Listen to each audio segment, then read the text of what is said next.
John ஃபெராசியர் ஒரு British அமெரிக்க வங்கி நிர்வாகி ஆவார். மார்ச் 2021 முதல் சிட்டி குரூப் ஆஃப் தலைமை நிர்வாகியாக பொறுப்பேற்றார்.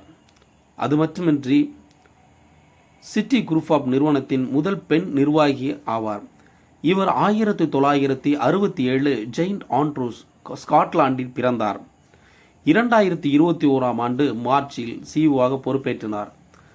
பின்னர் 180க்கும் மேற்பட்ட நாடுகளில் மற்றும் அதிகார வரம்புகளில் வாடிக்கையாளர்களுக்கு சேவைகளை சிட்டி வங்கியின் தலைமை பொறுப்பில் உள்ளார். இவருடைய சம்பளம் சிட்டி குரூப் ஆஃப் தலைமை நிர்வாகி சிஇஓவின் ஜான் ஃபெராசின் 2021 மொத்த ஊதியம் 20% உயர்த்தி 42 மில்லியன், சுமார் இந்திய மதிப்பில் தோராயமாக 350 கோடிகளுக்கு மேல் வாங்கியுள்ளார். இந்த வீடியோ பிடிச்சிருந்தா லைக் பண்ணுங்கள், ஷேர் பண்ணுங்கள், உங்களோட மேலான கருத்துக்களை தெரிவிங்க. நம்ம வீடியோவுக்கு புதுசாக பார்க்குறீங்கன்னா சப்ஸ்கிரைப் பண்ணிவிட்டு பாருங்கள். அப்போ தான் நீங்கள் பண்ணுற ஒவ்வொரு லைக்கும் தான் என்னை அடுத்தடுத்த வீடியோ பண்ணுறதுக்கு எனக்குள்ள ஒரு மோட்டிவேஷனாக இருக்கும். தேங்க்ஸ் ஃபார் வாட்சிங்.